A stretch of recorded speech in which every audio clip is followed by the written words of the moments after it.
দ্বিতীয়ত family card, এটা বাংলাদেশ জাতীয়তাবাদী দলের নির্বাচনী ম্যানিফেস্টোর মধ্যে সবথেকে গুরুত্বপূর্ণ একটি ম্যানিফেস্টো ছিল এবং আমি সমাজ কল্যাণ মন্ত্রণালয় এবং নারী ও শিশু মন্ত্রণালয়ের দায়িত্বপ্রাপ্ত প্রতিমন্ত্রী হিসেবে আমার সমাজ কল্যাণ মন্ত্রণালয় এই ফ্যামিলি কার্ডের পুরো সেক্রেটারিয়াল সাপোর্টটা দিচ্ছে ফিনান্স মিনিস্ট্রির সাথে করে। এবং এই প্রজেক্টটা আপনারা জানেন যে ঈদের আগে পাইলট বেসিসে আমরা 14টি ইউনিটে এই প্রজেক্টটা শুরু করছি। এই 14টি ইউনিট 14টা উপজেলার একটি ইউনিয়নের একটি ওয়ার্ডকে নিয়ে শুরু হবে এবং এই পাইলট বেসিসে 14টি ইউনিটে যদি আমরা সাকসেস হতে পারি, একইভাবে একই ডিজাইনে একইভাবে কমিটি গঠন করে আমরা পরবর্তীতে গ্র্যাজুয়ালি পুরো বাংলাদেশে এই প্রজেক্টটি আমরা চালু করব।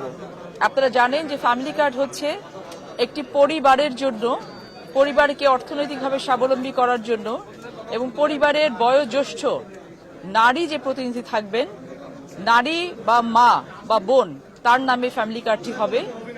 এটি একটি ইউনিভার্সাল প্রজেক্ট, গ্র্যাজুয়ালি এটি সবাই আমরা পাবো, অবস্থা ভেদে সবাই পাবো, টার্গেট কোনো গ্রুপ থাকবে না।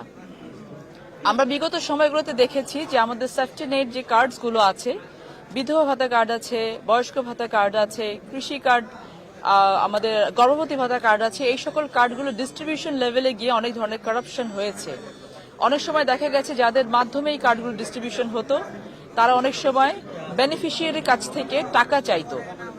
এই বিষয়গুলো বন্ধ করার জন্য আমরা গ্র্যাজুয়ালি ইন্টিগ্রেটেড সিস্টেমে আগাবো যেন সকল কার্ডগুলোকে নিয়ে একটি কার্ড করা যায়।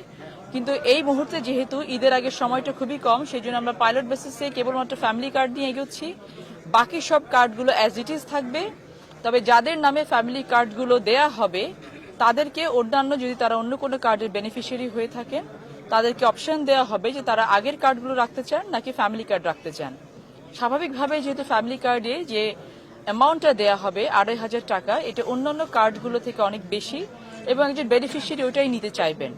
তো সেক্ষেত্রে আমরা কিন্তু প্রক্সিমিটি টেস্টের মাধ্যমে স্কোরিং ভিত্তিতে আমরা এই মুহূর্তে হতদরিদ্র, দরিদ্র এবং নিম্নবিত্ত এই 3টি সেক্টরের কাছে কার্ড পৌঁছানোর চেষ্টা করব এবং গ্র্যাজুয়ালি এটা মধ্যবিত্ত এবং উচ্চবিত্তর কাছে পৌঁছাবে।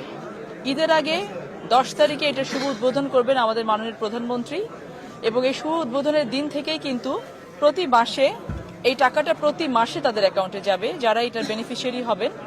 প্রথম মাসে 10,000, তারপরে মাসে আরো 10,000, তারপরে মাসে আরো 10,000, এরকম করে 4 মাসের আমরা একটা প্রজেক্ট এর মধ্যে নিয়েছি, যে প্রজেক্ট ভিত্তিতে আমরা এই 4 মাস ধরে প্রথম মাসে যারা পাচ্ছেন দ্বিতীয় মাসেও তারা পাবেন, তৃতীয় মাসে পাবেন এবং এটা আমরা আমাদের ফিনান্সিয়াল ক্যাপাসিটির উপরে ডিপেন্ড করে কতদিন পর্যন্ত চালাতে পারবো সেটা আমরা ভবিষ্যতে জানিয়ে দেব। তবে এটা পুরো বাংলাদেশের নারীদেরকে একটি জায়গায় নিয়ে যাওয়া পর্যন্ত আমরা এই প্রজেক্ট চালু রাখবো এবং ইউনিভার্সালি চালু রাখবো। এই কার্ডের বেনিফিশিয়ারি আমিও হব, আমাদের ডিসি মহোদয় হবেন, কিন্তু দেশের নাগরিক হিসেবে এবং আমরা একটি যে জায়গায় দাঁড়িয়ে আছে সেই জায়গাতে আমরা যে ধরনের বেনিফিট পেয়ে থাকি সেই জায়গা থেকে সেই বেনিফিটটা, ফ্যামিলি কার্ডের বেনিফিটটা আমরা নেব কি নেব না এটা আমাদের ডিসক্রিপশনের উপর ডিপেন্ড করবে। এবং আমরা যারা এই ফ্যামিলি কার্ডের যোগ্য হওয়া সত্ত্বেও এটা না নিয়ে দেশের জন্য এটাকে আমরা স্যাক্রিফাইস করব, তাদেরকে আমরা অন্যভাবে সম্মানিত করব, সেই বিষয়ে আমাদের পলিসি আছে, এগুলো আপনারা সময় মতো জানতে পারবেন। তবে আপাতত 14টা ইউনিটে সারা বাংলাদেশে চয়েস করা হয়েছে এবং সেভাবে 14টা ইউনিটে আমরা ফ্যামিলি কার্ডের কাজ শুরু করব এবং এই 14টা ইউনিটের মানুষগুলো ঈদের আগেই যারা বেনিফিশিয়ারি থাকবে তাদের অ্যাকাউন্টে টাকাগুলো পৌঁছে যাবে। যদি তারা ব্যাংক অ্যাকাউন্টে নিতে চান প্রেফারেন্স বেসিসে তার সেটা দেওয়া হবে, যদি মনে করেন যে মোবাইল ব্যাংকিং এর মাধ্যমে নিতে চান সেভাবে দেওয়া হবে। যখন আমরা ডকুমেন্টগুলো কালেক্ট করব, ইনফরমেশনগুলো কালেক্ট করব তাদের কাছ থেকে, সেই মাধ্যমটা আমরা জেনে নিব যে কোন মাধ্যমে তারা টাকাটা পেতে চান।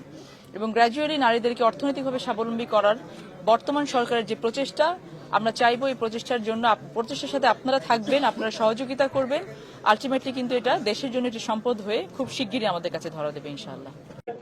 অবশ্যই আমি লালপুর বাগাতিপাড়ার মানুষের ভোটে নির্বাচিত হয়ে এখানে এমপি হিসেবে দাঁড়িয়ে আছি, কিন্তু মন্ত্রী তো আমি পুরো বাংলাদেশের। আপনাদেরকে মাথায় রাখতে হবে যে নাটোরের 4টি আসনের উন্নয়ন করার জন্য যেখানে যে প্রজেক্ট যা করা আমার পক্ষে সম্ভব প্রত্যেকটা কাজ আমি করবো ইনশাআল্লাহ। কারণ আমি শুধু লালপুর বাগাতিপাড়ার বিটি না, আমি পুরো নাটোরের 4টি আসনের বিটি হিসেবে কিন্তু এখানে দাঁড়িয়েছি। এবং আমি মনে করি যে নাটোর, আজকে আমি যখন এসেছি এই সার্কিট হাউস পর্যন্ত, নাটোর সদরের যত আমার ভাইয়েরা, বাবা, চাচারা আমাকে এখানে সম্বর্ধনা দিয়ে নিয়ে এসেছেন, আমাকে অনেকে বলতে হয়েছে এটা কিন্তু আসলে আমার নিজস্ব আসন না, তো বুঝতে হবে যে তাদের যে আন্তরিকতা আমার প্রতি আছে, তাদের যে ভালোবাসা আমার প্রতি আছে, এর প্রতিদান আমি দেওয়ার জন্য প্রস্তুত আছি। এবং গ্র্যাজুয়ালি যত ধরনের উন্নয়ন করা সম্ভব, আমার লালপুর 1, নাটোর 1, লালপুর বাগাতিপাড়ার উন্নয়ন যেমন আমি করব, বাকি 3টি আসনের উন্নয়ন করার জন্য আমি সর্বোচ্চ সদস্য থাকবো ইনশাল্লাহ।